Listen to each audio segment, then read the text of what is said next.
Communist पार्टीचे नेतेही या बैठकीसाठी दाखल झाले।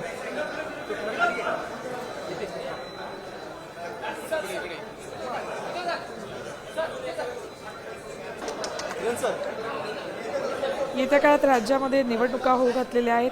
स्थानिक स्वराज्य संस्थांच्या निवडणुकांमध्ये फटका बसू नये यासाठी म्हणूनच सर्वच विरोधी पक्ष जागे झाले आणि त्यांनी मतदार याद्यांमधला घोळ पुढे मांडण्याचा प्रयत्न केलेला आहे। अनेक पुरावे आज चोक्कलिंगम यांच्या पुढे सादर केले जाणार आहेत। त्यासाठी म्हणूनच हे शिष्टमंडळ भेटीसाठी दाखल झाले।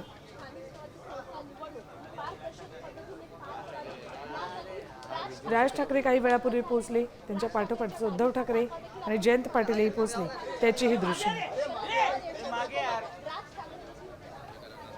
या बैठकीला सुरुवात तर झालेली आहे, मात्र या बैठकीपूर्वी शिवालयात सगळे नेते पोहोचले आणि तिथे एक महत्त्वाची बैठक झाली। त्या बैठकीमध्ये काही खलबतं झाली आहेत। कुठले पुरावे, कसे मुद्दे चोक्कलिंगम यांच्या पुढे मांडायचे त्या संदर्भात या सगळ्याच महत्त्वाच्या नेत्यांमध्ये महाविकास आघाडीचे नेते आणि मनसेचं शिष्टमंडळ सुद्धा त्यांच्यात चर्चा झालेली आहे।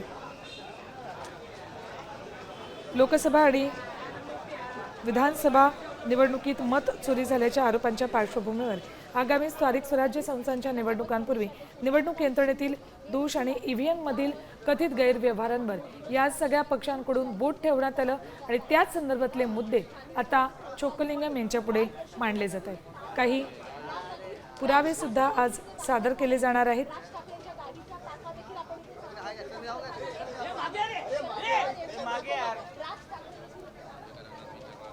निवडणूक कशी पारदर्शक करता येईल या संदर्भात या सगळ्या नेत्यांकडून चोक्कलिंगम यांची भेट घेतली जाते।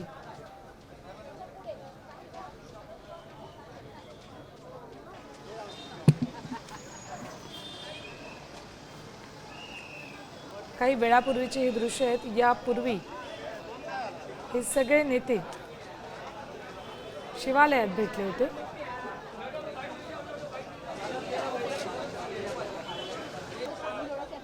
शिवालयात मोठी खलबतं या सगळ्या नेत्यांमध्ये झालेली आहेत।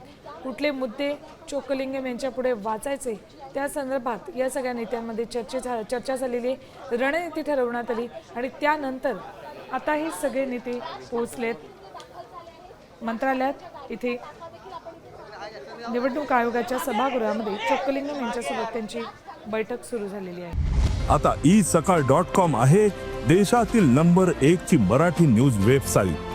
प्रत्येक अपडेटसाठी isakal.com ला नक्की भेट द्या।